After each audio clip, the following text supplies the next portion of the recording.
Madam Speaker, Mr. Vice President, members of Congress, the First Lady of the United States,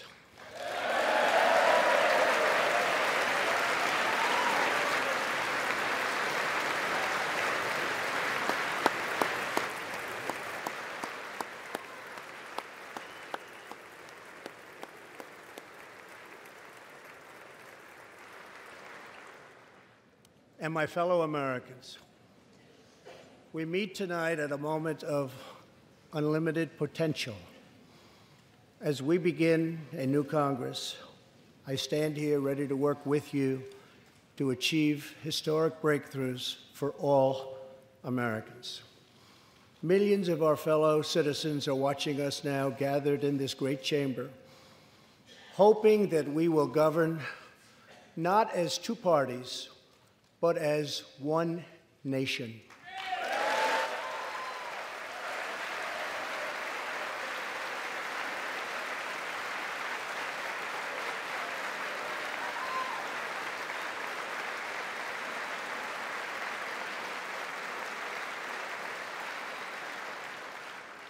The agenda I will lay out this evening is not a Republican agenda or a Democrat agenda.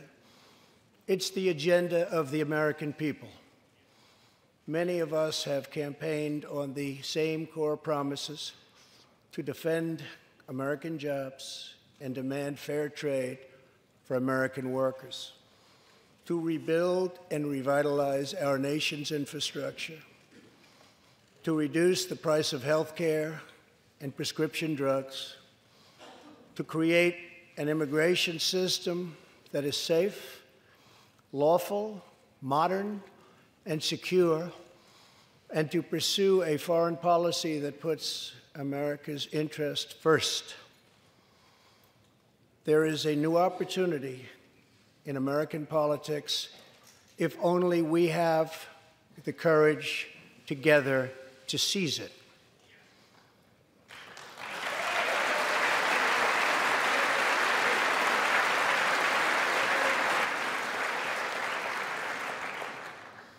Victory is not winning for our party. Victory is winning for our country.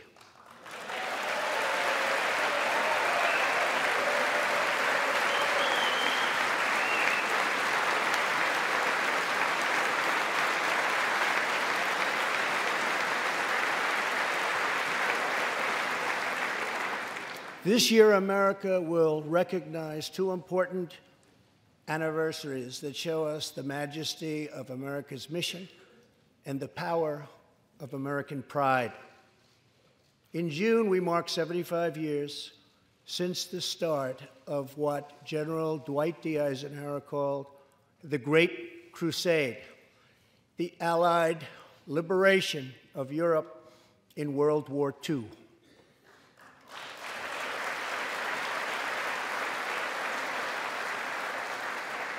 On D-Day, June 6, 1944, 15,000 young American men jumped from the sky and 60,000 more stormed in from the sea to save our civilization from tyranny. Here with us tonight are three of those incredible heroes.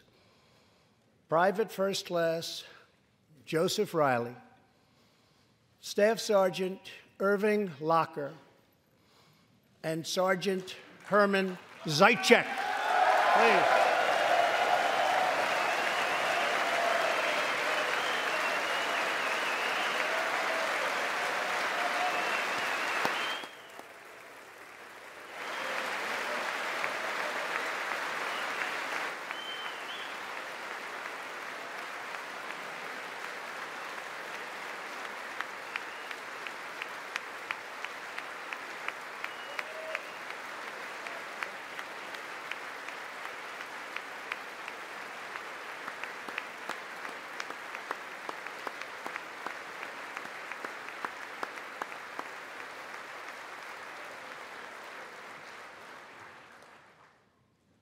Gentlemen, we salute you.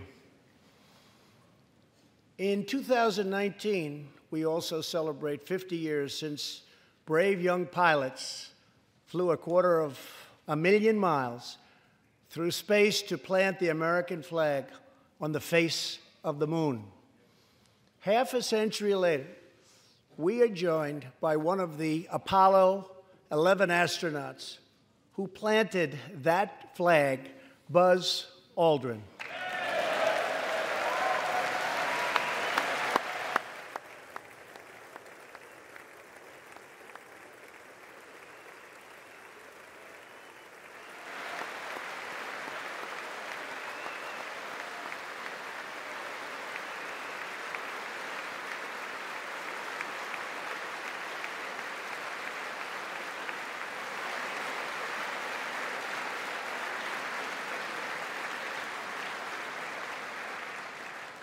Thank you, Buzz.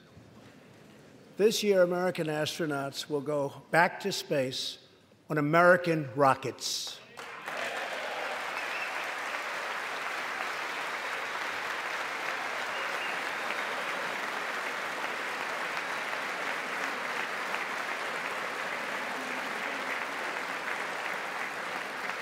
In the 20th century, America saved freedom, transformed science, redefined the middle class, and when you get down to it, there's nothing anywhere in the world that can compete with America.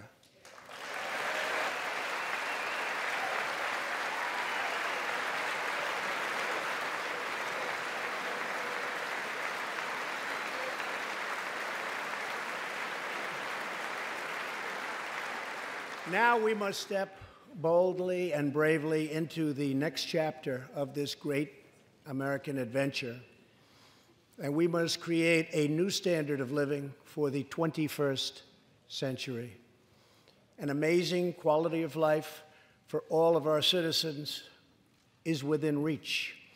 We can make our communities safer, our families stronger, our culture richer, our faith deeper, and our middle class bigger and more prosperous than ever before.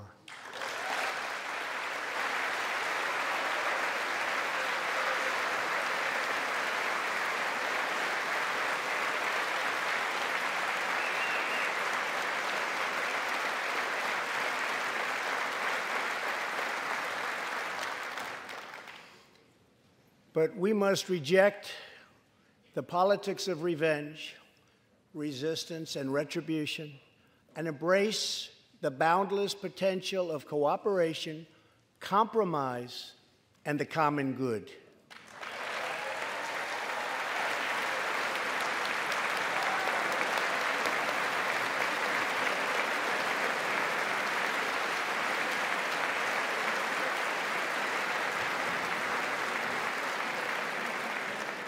Together, we can break decades of political stalemate. We can bridge old divisions, heal old wounds, build new coalitions, forge new solutions, and unlock the extraordinary promise of America's future. The decision is ours to make.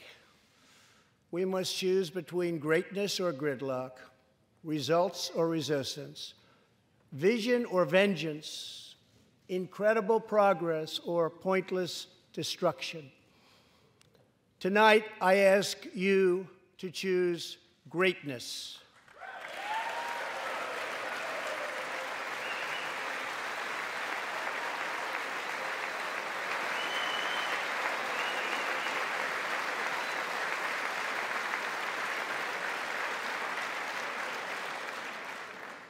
Over the last 2 years, my administration has moved with urgency and historic speed to confront problems neglected by leaders of both parties over many decades.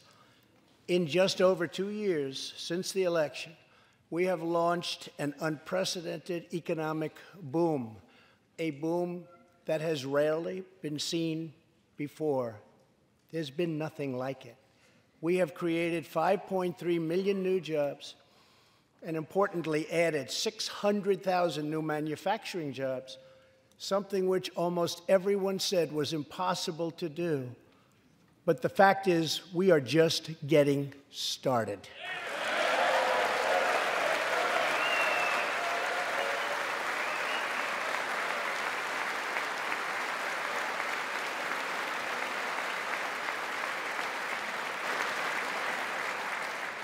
Wages are rising at the fastest pace in decades and growing for blue-collar workers who I promised to fight for. They're growing faster than anyone else thought possible. Nearly 5 million Americans have been lifted off food stamps.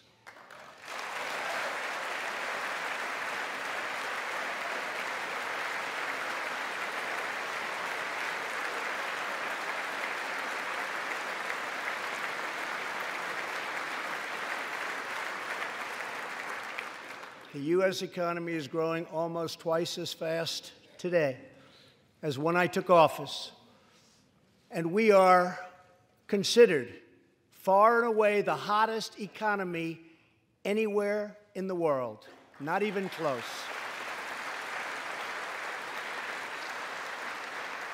Unemployment has reached the lowest rate in over half a century.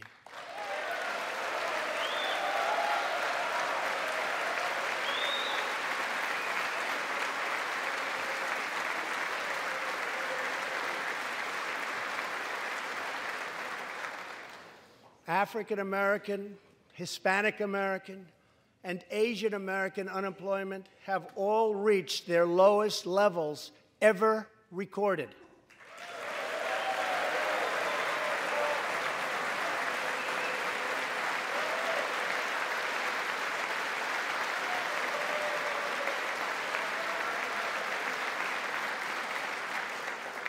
Unemployment for Americans with disabilities has also reached an all-time low.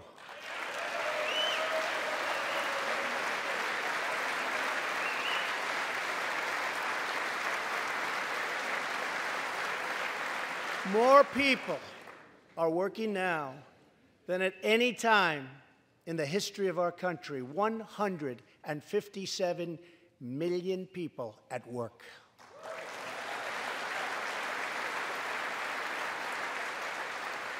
We passed a massive tax cut for working families and doubled the child tax credit.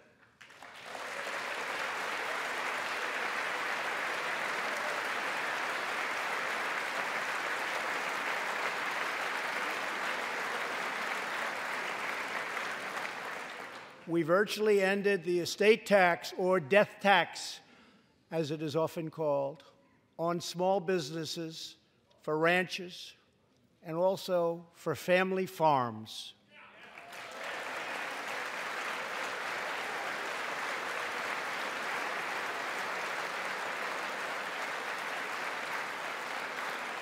We eliminated the very unpopular Obamacare individual mandate penalty.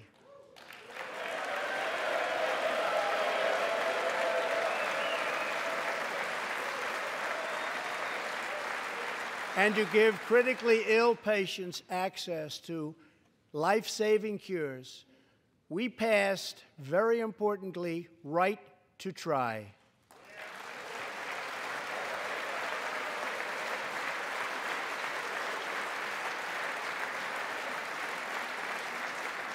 My administration has cut more regulations in a short period of time than any other administration during its entire tenure.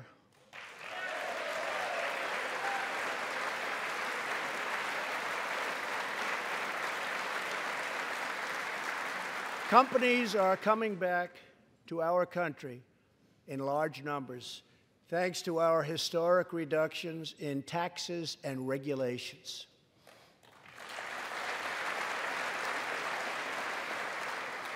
And we have unleashed a revolution in American energy.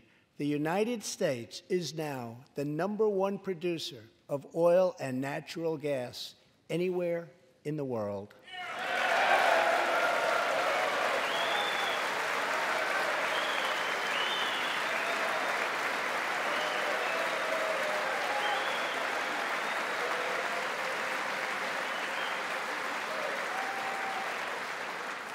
And now, for the first time in 65 years, we are a net exporter of energy.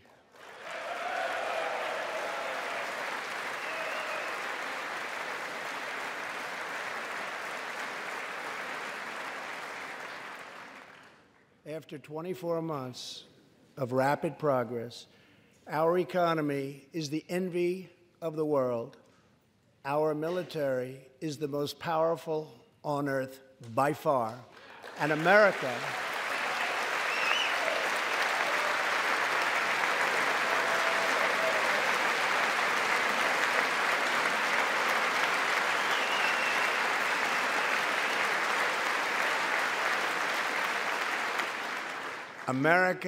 is again winning each and every day.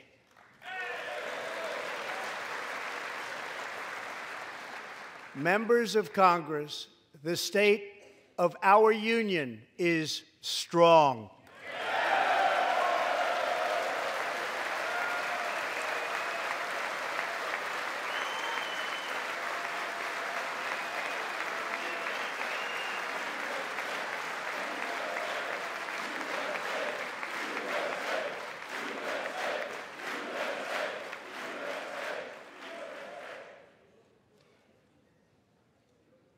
That sounds so good. Our country is vibrant, and our economy is thriving like never before. On Friday, it was announced that we added another 304,000 jobs last month alone, almost double the number expected.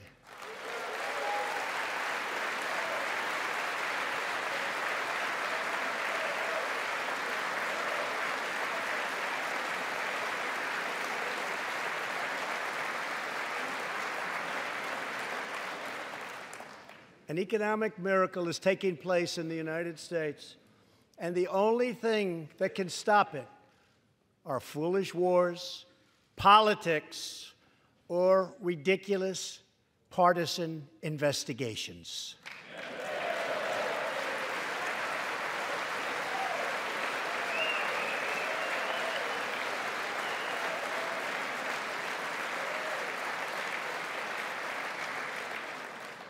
If there is going to be peace and legislation, there cannot be war and investigation.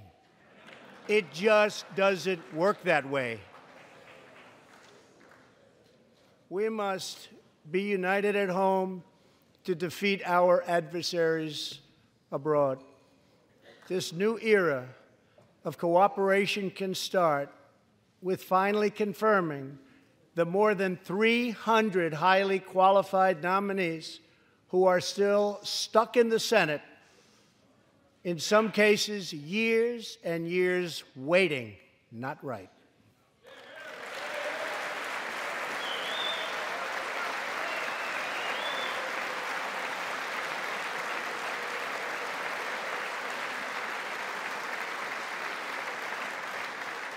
The Senate has failed to act on these nominations, which is unfair to the nominees and very unfair to our country. Now is the time for bipartisan action. Believe it or not, we have already proven that that's possible. In the last Congress, both parties came together to pass unprecedented legislation to confront the opioid crisis, a sweeping new farm bill, historic VA reforms, and after 4 decades of rejection, we passed VA accountability so that we can finally terminate those who mistreat our wonderful veterans.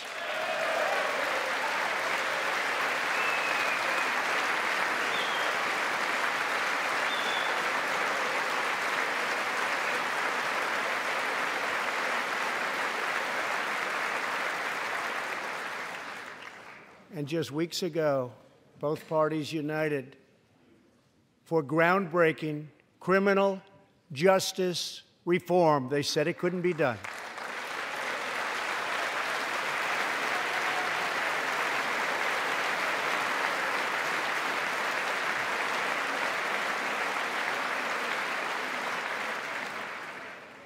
Last year, I heard through friends the story of Alice Johnson.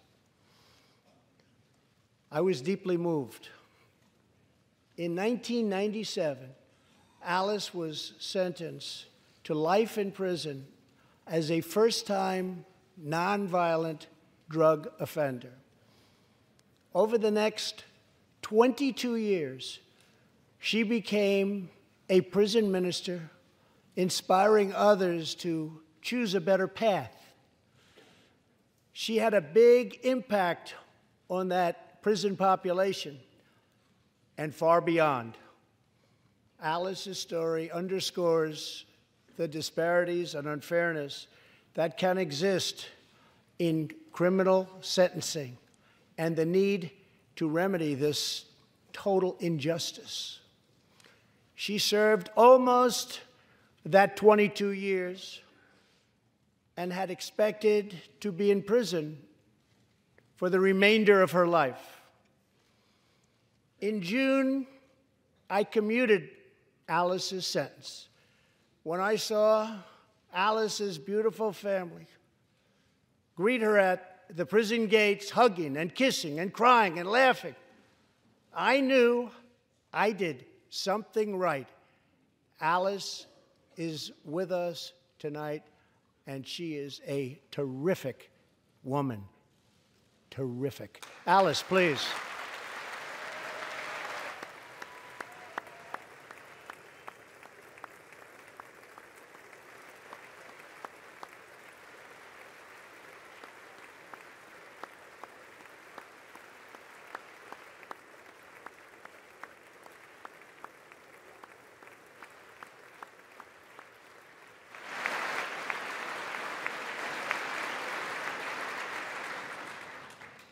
Alice, thank you for reminding us that we always have the power to shape our own destiny. Thank you very much, Alice. Thank you very much.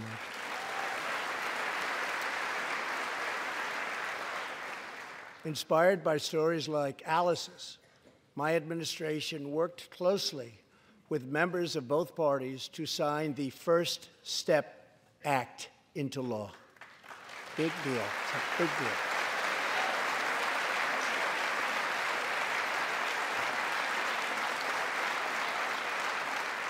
This legislation reformed sentencing laws that have wrongly and disproportionately harmed the African American community. The First Step Act gives nonviolent offenders the chance to re-enter society as productive, law-abiding citizens. Now, states across the country are following our lead. America is a nation that believes in redemption. We are also joined tonight by Matthew Charles from Tennessee. In 1996, at the age of 30, Matthew was sentenced to 35 years for selling drugs and related offenses. Over the next 2 decades, he completed more than 30 Bible studies, became a law clerk, and mentored many of his fellow inmates. Now Matthew is the very first person to be released from prison under the First Step Act.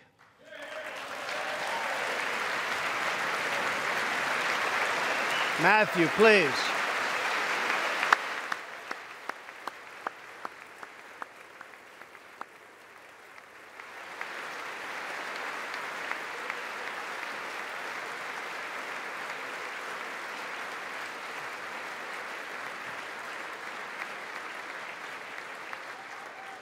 Thank you, Matthew.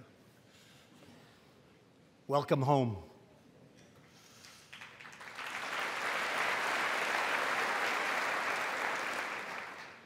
Now, Republicans and Democrats must join forces again to confront an urgent national crisis.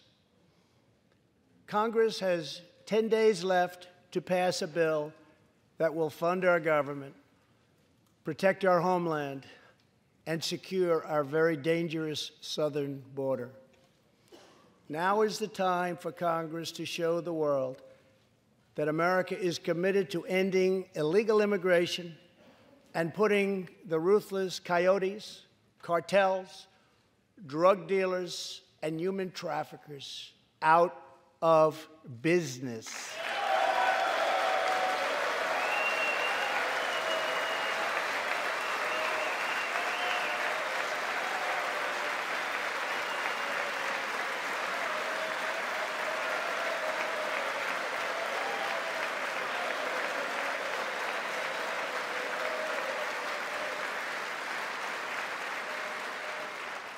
As we speak, large, organized caravans are on the march to the United States. We have just heard that Mexican cities, in order to remove the illegal immigrants from their communities, are getting trucks and buses to bring them up to our country in areas where there is little border protection. I have ordered another 3,750 troops to our southern border to prepare for this tremendous onslaught. This is a moral issue. The lawless state of our southern border is a threat to the safety, security, and financial well-being of all America. We have a moral duty to create an immigration system that protects the lives and jobs of our citizens. This includes our obligation to the millions of immigrants living here today who followed the rules and respected our laws. Legal immigrants enrich our nation and strengthen our society in countless ways.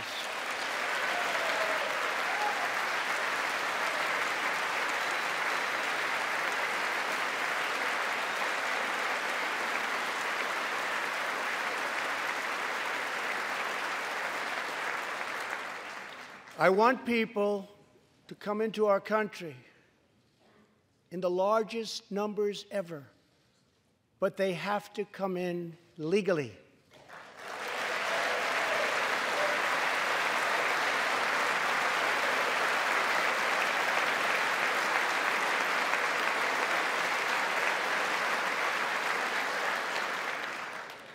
Tonight, I am asking you to defend our very dangerous southern border out of love and devotion to our fellow citizens and to our country. No issue better illustrates the divide between America's working class and America's political class than illegal immigration. Wealthy politicians and donors push for open borders while living their lives behind walls and gates and guards.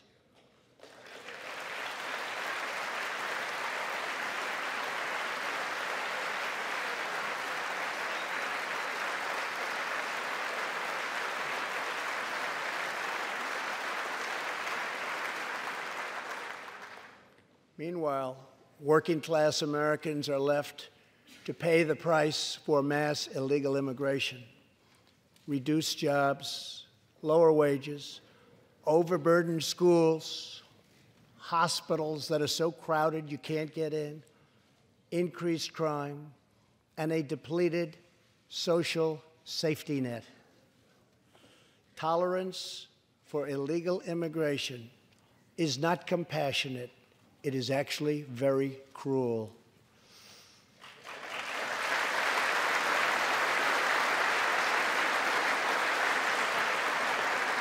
One in 3 women is sexually assaulted on the long journey north. Smugglers use migrant children as human pawns to exploit our laws and gain access to our country.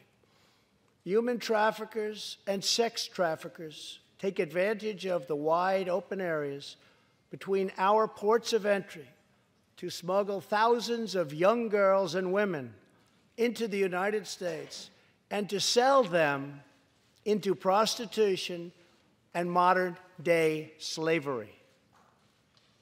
Tens of thousands of innocent Americans are killed by lethal drugs that cross our border and flood into our cities, including meth, heroin, cocaine, and fentanyl.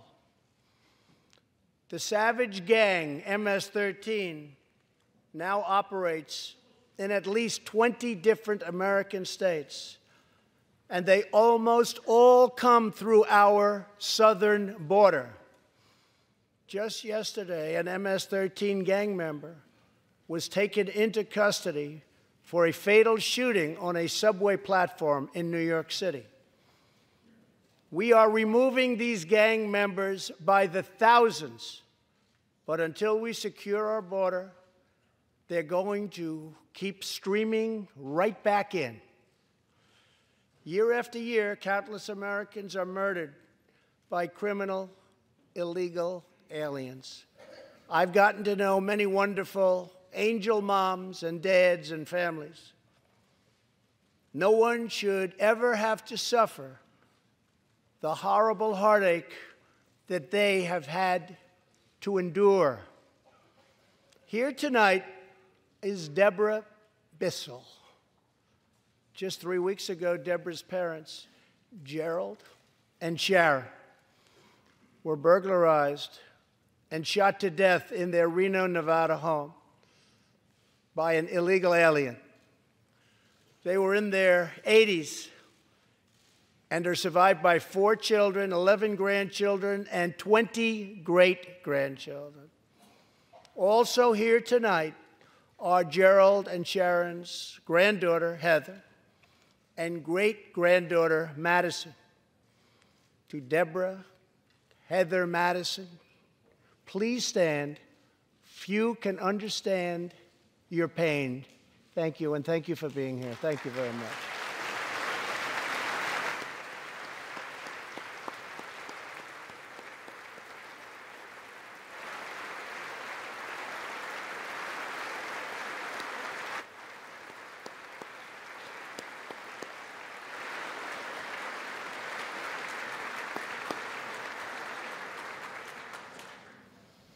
I will never forget, and I will fight for the memory of Gerald and Sharon, that it should never happen again.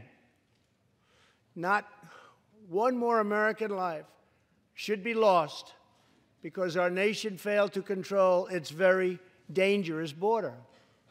In the last 2 years, our brave ICE officers made 266,000 arrests of criminal aliens, including those charged or convicted of nearly 100,000 assaults, 30,000 sex crimes, and 4,000 killings or murders. We are joined tonight by one of those law enforcement heroes, ICE Special Agent Elvin Hernandez. When Elvin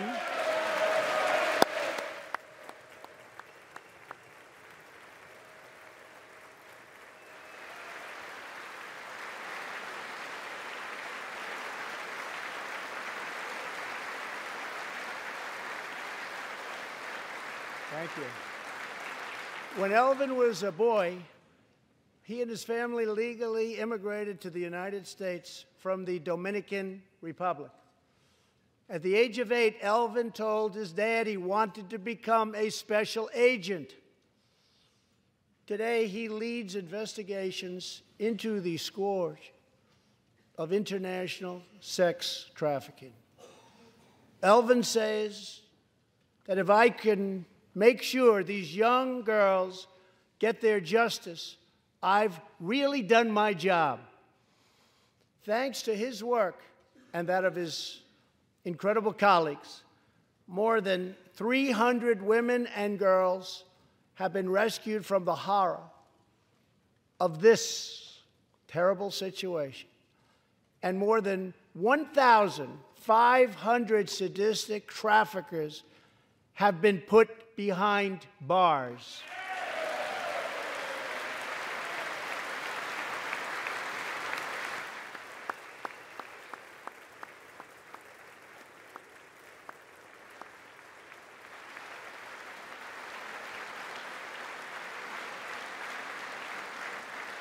Thank you, Albert.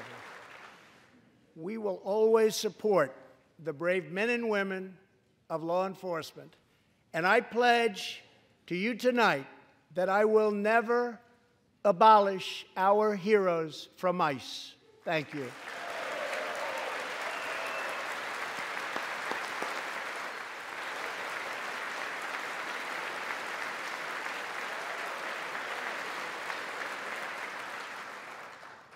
My administration has sent to Congress a common-sense proposal to end the crisis on the southern border. It includes humanitarian assistance, more law enforcement, drug detection at our ports, closing loopholes that enable child smuggling, and plans for a new physical barrier or wall to secure the vast areas between our ports of entry. In the past, most of the people in this room voted for a wall, but the proper wall never got built. I will get it built.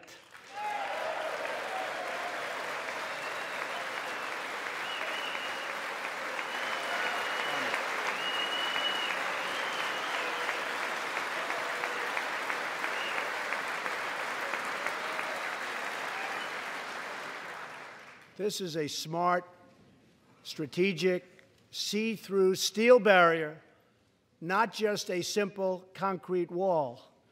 It will be deployed in the areas identified by the border agents as having the greatest need, and these agents will tell you where walls go up, illegal crossings go way, way down.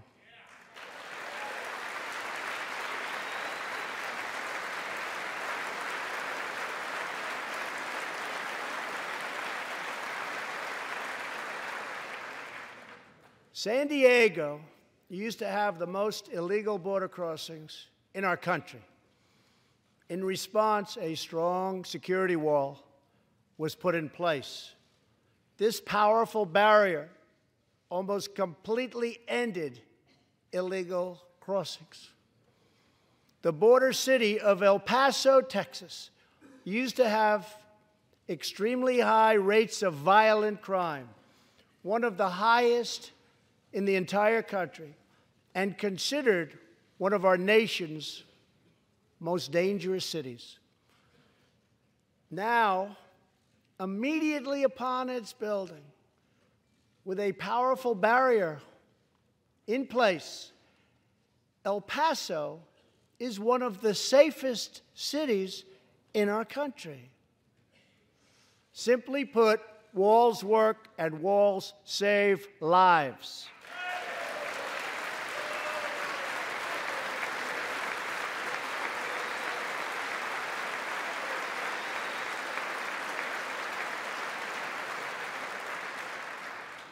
So let's work together, compromise, and reach a deal that will truly make America safe. As we work to defend our people's safety, we must also ensure our economic resurgence continues at a rapid pace. No one has benefited more from our thriving economy than women, who have filled 58% of the newly created jobs last year.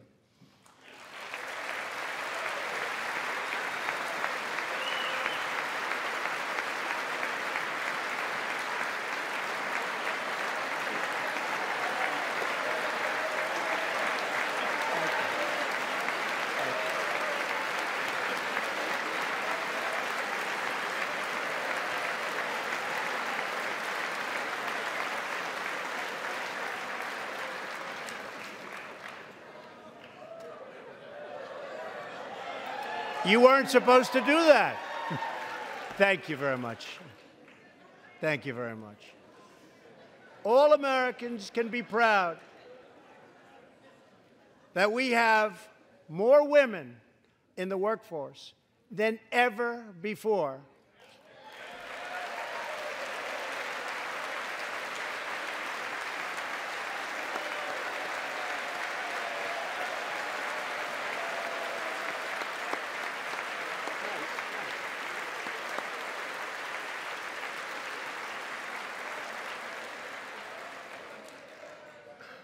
Don't sit yet. You're going to like this.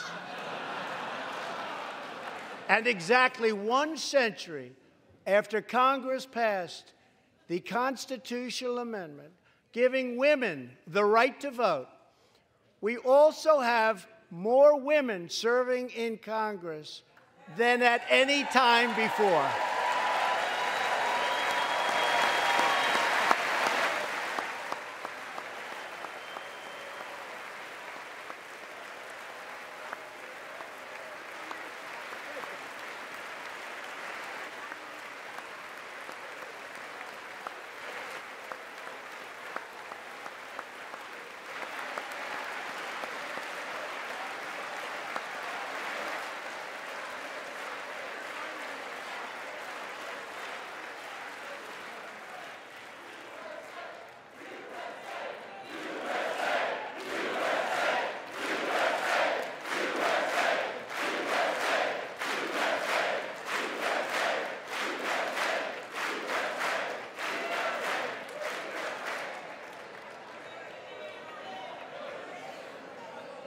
That's great.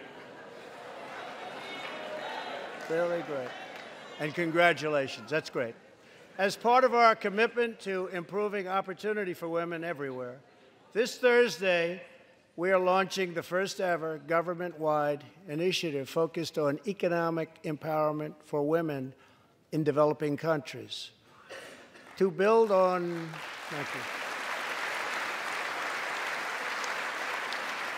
To build on our incredible economic success, one priority is paramount: reversing decades of calamitous trade policies. So bad. We are now making it clear to China that after years of targeting our industries and stealing our intellectual property, the theft of American jobs and wealth has come to an end.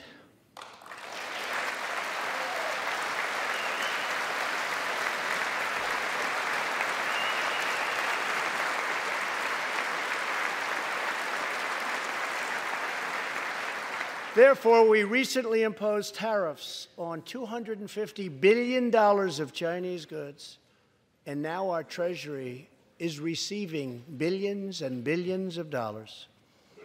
But I don't blame China for taking advantage of us. I blame our leaders and representatives for allowing this travesty to happen. I have great respect for President Xi, and we are now working on a new trade deal with China. But it must include real structural change to end unfair trade practices, reduce our chronic trade deficit, and protect American jobs.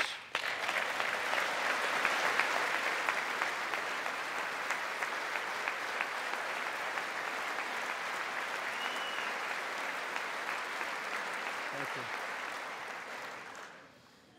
Another historic trade blunder was the catastrophe known as NAFTA. I have met the men and women of Michigan, Ohio, Pennsylvania, Indiana, New Hampshire, and many other states whose dreams were shattered by the signing of NAFTA. For years, politicians promised them they would renegotiate for a better deal, but no one ever tried until now. Our new U.S.-Mexico-Canada agreement, the USMCA, will replace NAFTA and deliver for American workers like they haven't had delivered to for a long time.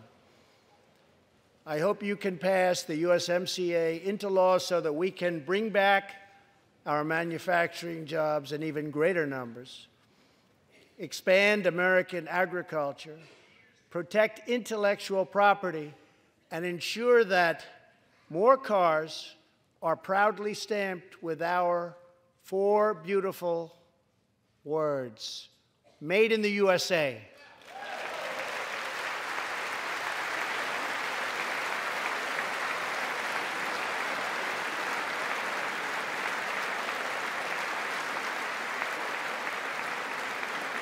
Tonight, I am also asking you to pass the United States Reciprocal Trade Act so that if another country places an unfair tariff on an American product, we can charge them the exact same tariff on the exact same product that they sell to us.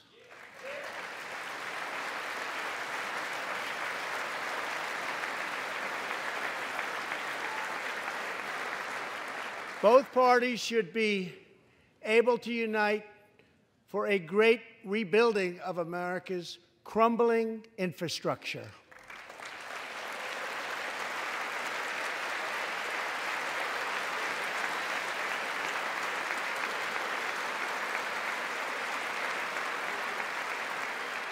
I know that Congress is eager to pass an infrastructure bill, and I am eager to work with you on legislation to deliver new and important infrastructure investment, including investments in the cutting-edge industries of the future. This is not an option. This is a necessity. The next major priority for me and for all of us should be to lower the cost of health care and prescription drugs and to protect patients with pre-existing conditions.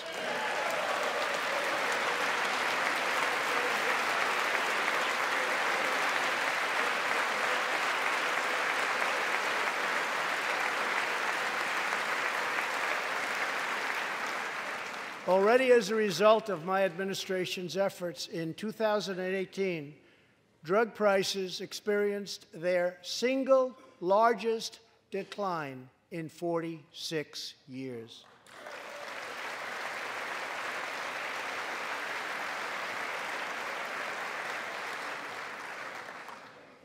But we must do more. It's unacceptable that Americans pay vastly more than people in other countries for the exact same drugs, often made in the exact same place.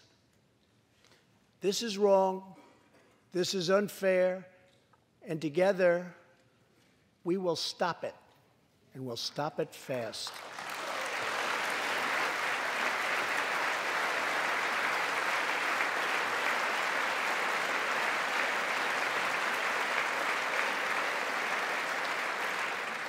I am asking Congress to pass legislation that finally takes on the problem of global freeloading and delivers fairness and price transparency for American patients, finally.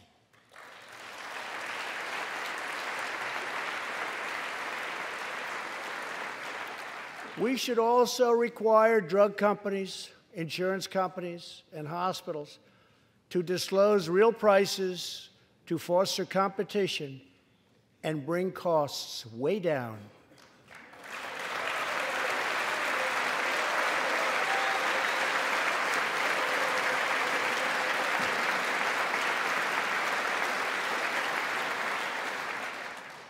No force in history has done more to advance the human condition than American freedom. In recent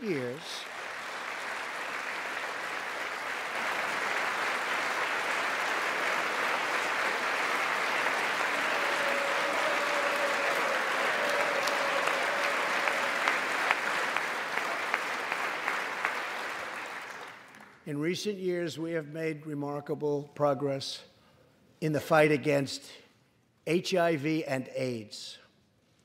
Scientific breakthroughs have brought a once distant dream within reach. My budget will ask Democrats and Republicans to make the needed commitment to eliminate the HIV epidemic in the United States within 10 years. We have made incredible strides, incredible.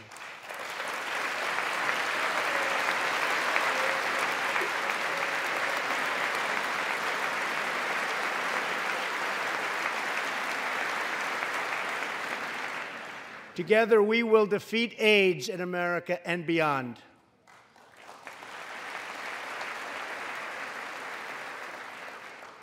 Tonight, I am also asking you to join me in another fight that all Americans can get behind, the fight against childhood cancer.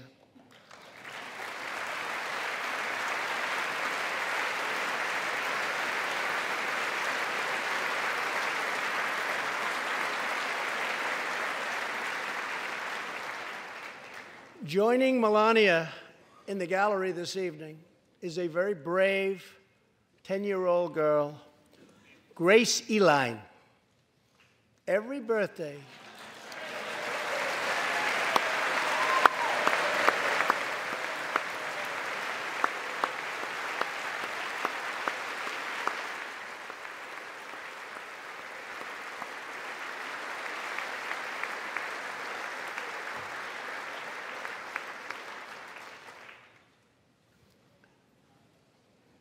hi, Grace. Every birthday since she was 4, Grace asked her friends to donate to St. Jude's Children's Hospital. She did not know that one day she might be a patient herself. That's what happened. Last year, Grace was diagnosed with brain cancer. Immediately, she began radiation treatment. At the same time, she rallied her community and raised more than $40,000 for the fight against cancer.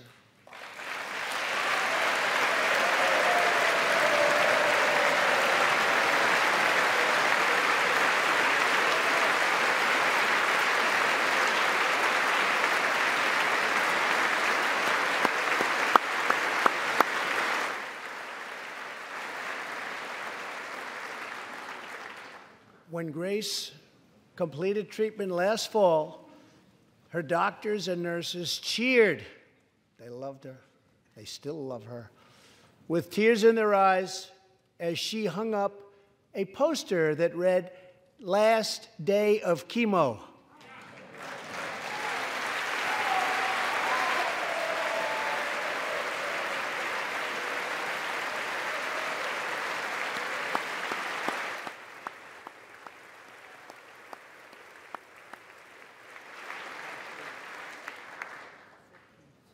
Thank you very much, Grace. You are a great inspiration to everyone in this room. Thank you very much. Many childhood cancers have not seen new therapies in decades. My budget will ask Congress for $500 million over the next 10 years to fund this critical life-saving research. To help support working parents, the time has come to pass school choice for Americans' children.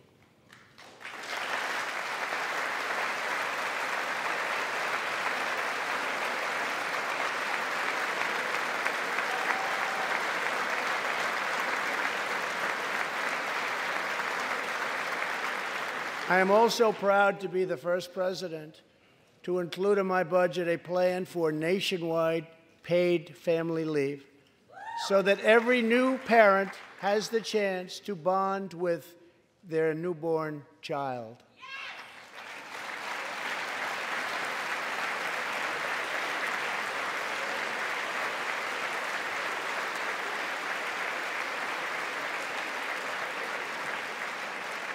There could be no greater contrast to the beautiful image of a mother holding her infant child than the chilling displays our nation saw in recent days.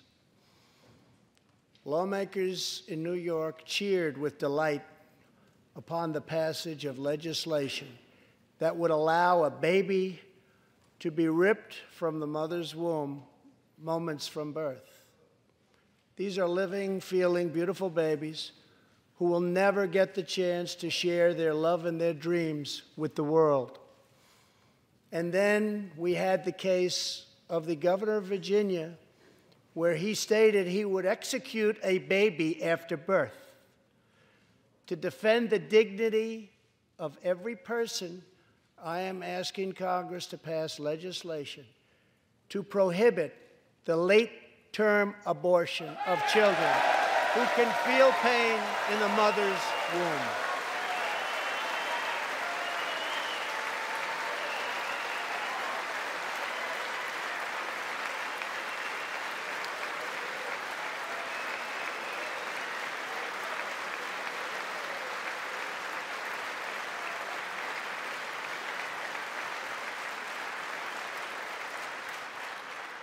Let us work together to build a culture that cherishes innocent life.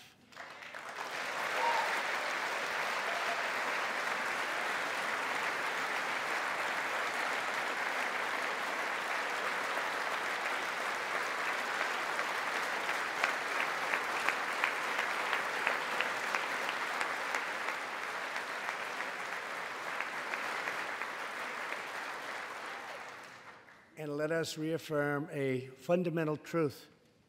All children, born and unborn, are made in the holy image of God. The final part of my agenda is to protect American security. Over the last 2 years, we have begun to fully rebuild the United States military with $700 billion last year and $716 billion this year. We are also getting other nations to pay their fair share.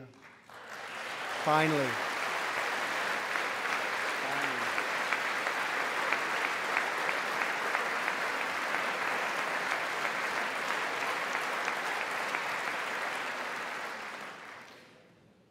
For years, the United States was being treated very unfairly by friends of ours,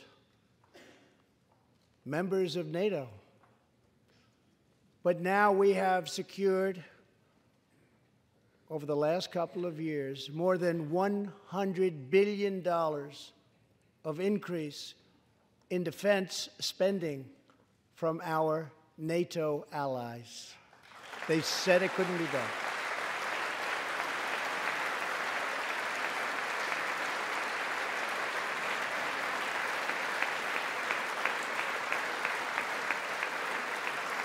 As part of our military buildup, the United States is developing a state-of-the-art missile defense system. Under my administration, we will never apologize for advancing America's interests. For example, decades ago, the United States entered into a treaty with Russia in which we agreed to limit and reduce our missile capability. While we followed the agreement and the rules to the letter, Russia repeatedly violated its terms. It's been going on for many years. That is why I announced that the United States is officially withdrawing from the Intermediate Range Nuclear Forces Treaty, or INF Treaty. Perhaps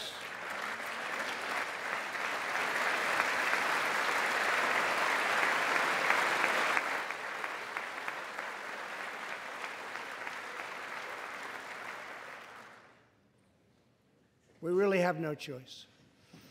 Perhaps we can negotiate a different agreement, adding China and others.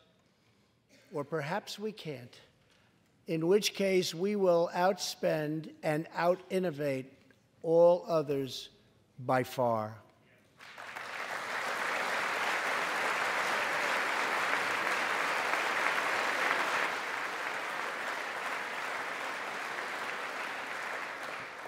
As part of a bold new diplomacy, we continue our historic push for peace on the Korean Peninsula.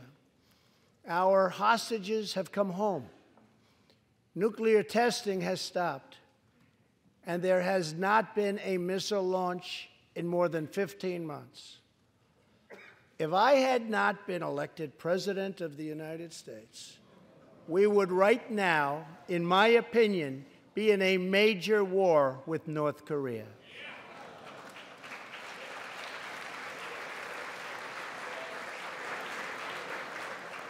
Much work remains to be done, but my relationship with Kim Jong-un is a good one.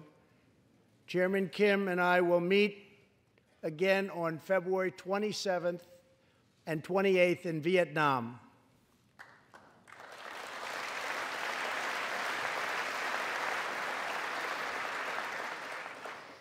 2 weeks ago, the United States officially recognized the legitimate government of Venezuela and its new president, Juan Guaido.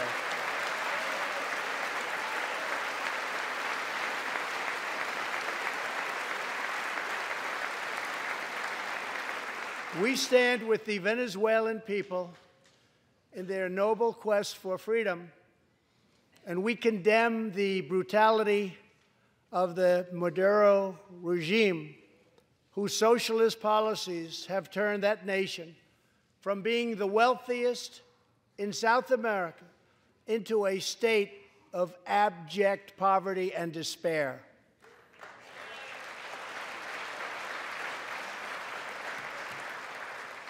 Here in the United States, we are alarmed by the new calls to adopt socialism in our country.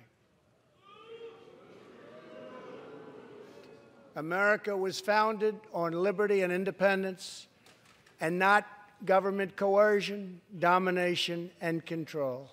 We are born free, and we will stay free.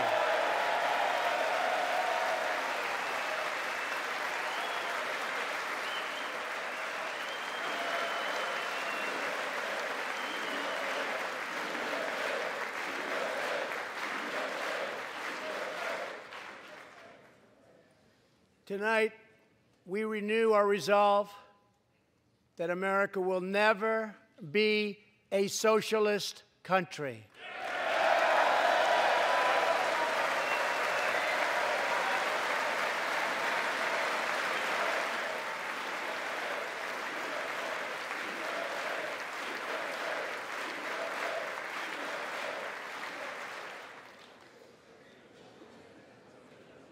One of the most complex set of challenges we face, and have for many years, is in the Middle East. Our approach is based on principled realism, not discredited theories that have failed for decades to yield progress. For this reason, my administration recognized the true capital of Israel and proudly opened the American embassy in Jerusalem.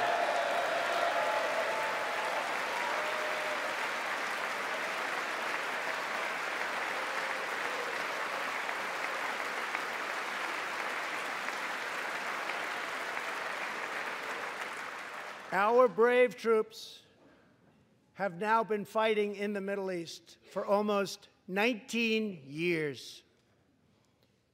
In Afghanistan and Iraq, nearly 7,000 American heroes have given their lives. More than 52,000 Americans have been badly wounded. We have spent more than $7 trillion in fighting wars in the Middle East. As a candidate for president, I loudly pledged a new approach. Great nations do not fight endless wars.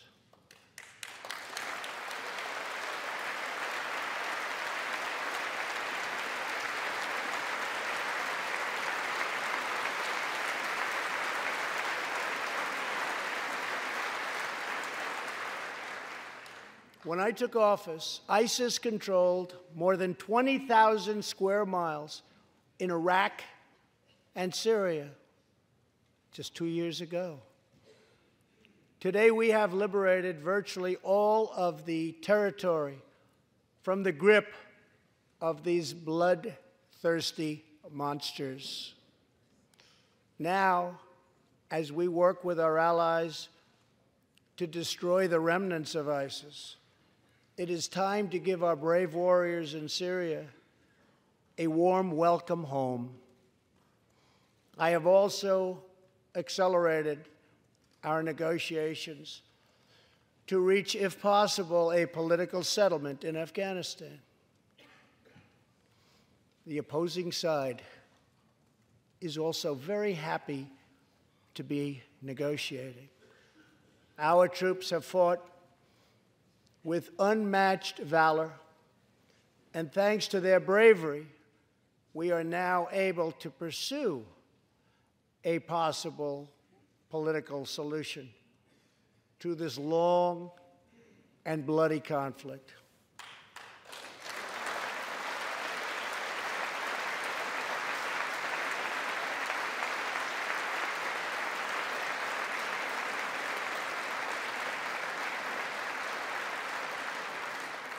In Afghanistan, my administration is holding constructive talks with a number of Afghan groups, including the Taliban.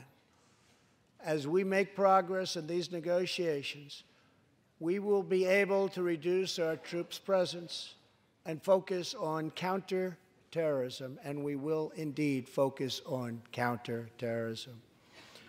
We do not know whether we'll achieve an agreement, but we do know that after 2 decades of war, the hour has come to at least try for peace, and the other side would like to do the same thing. It's time.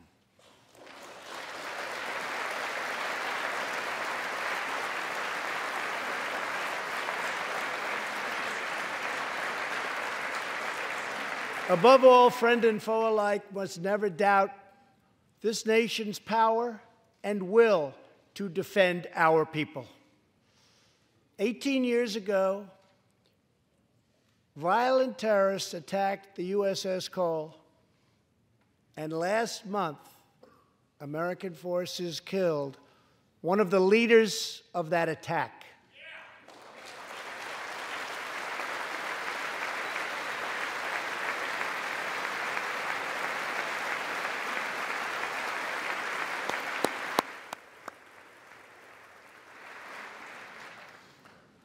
We are honored to be joined tonight by Tom Wibberley, whose son, Navy seaman Craig Wibberley, was one of the 17 sailors we tragically lost. Tom, we vow to always remember the heroes of the USS Cole. Thank you, Tom.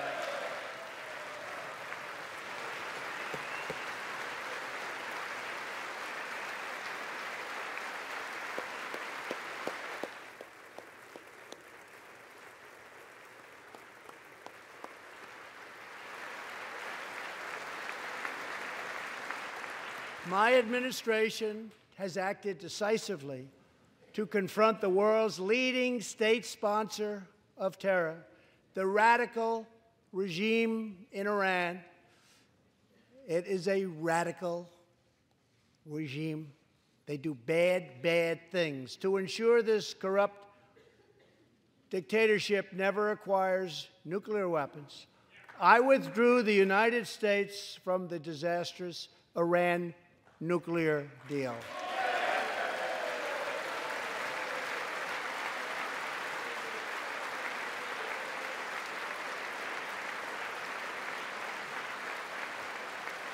And last fall, we put in place the toughest sanctions ever imposed by us on a country. We will not avert our eyes from a regime that chants death to America and threatens genocide against the Jewish people.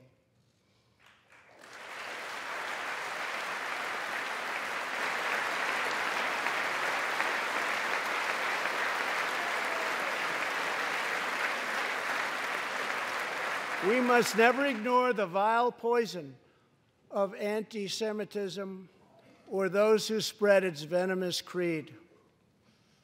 With one voice, we must confront this hatred anywhere and everywhere it occurs.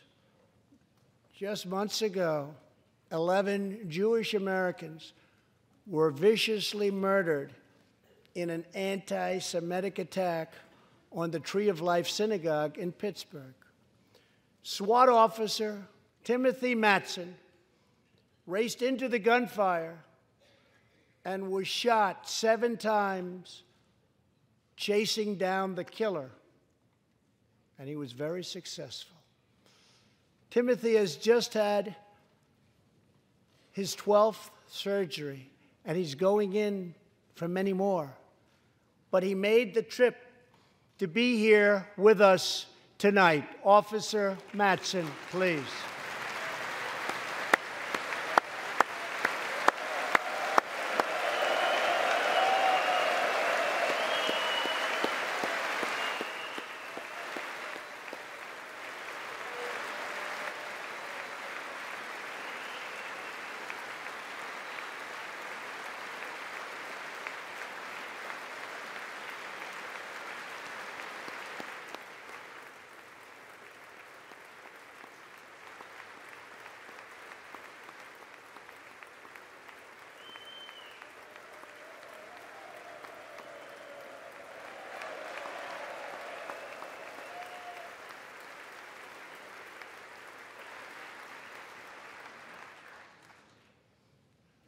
Thank you. We are forever grateful. Thank you very much. Tonight, we are also joined by Pittsburgh survivor, Judah Samet. He arrived at the synagogue as the massacre began. But not only did Judah narrowly escape death last fall, more than 7 decades ago, he narrowly survived the Nazi concentration camps. Today is Judah's 81st birthday.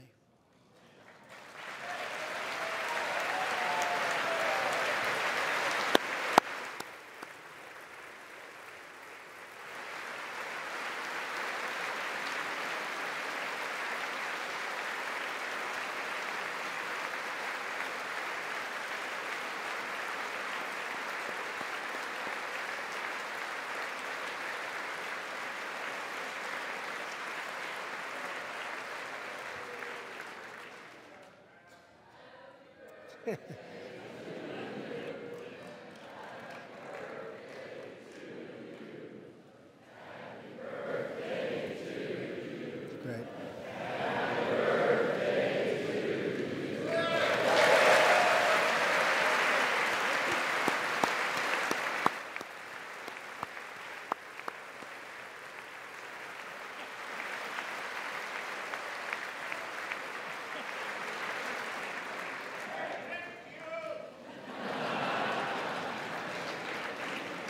They wouldn't do that for me, Judah. Judah says he can still remember the exact moment nearly 75 years ago, after 10 months in a concentration camp, when he and his family were put on a train and told they were going to another camp. Suddenly, the train screeched to a very strong halt. A soldier appeared.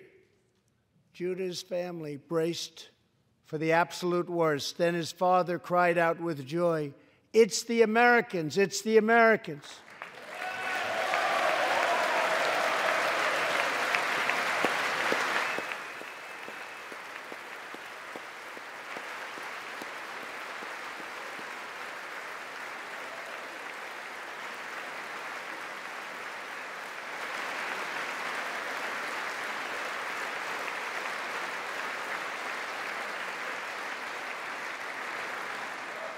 Thank you.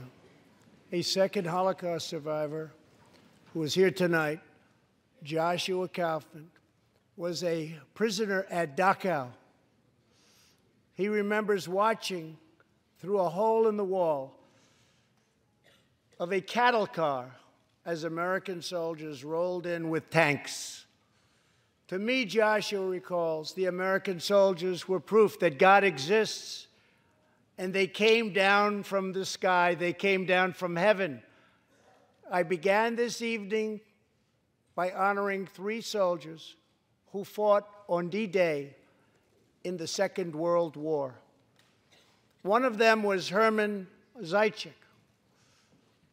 But there is more to Herman's story.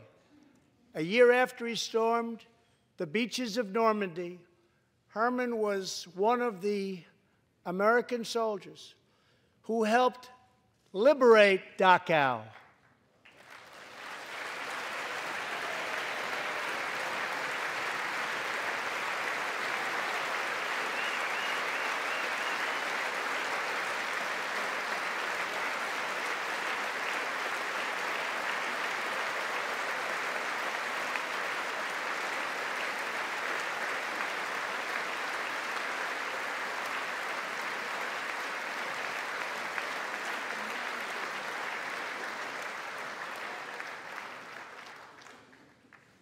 He was one of the Americans who helped rescue Joshua from that hell on earth. Almost 75 years later, Herman and Joshua are both together in the gallery tonight, seated side by side, here in the home of American freedom. Herman and Joshua, your presence this evening is very much appreciated. Thank you very much.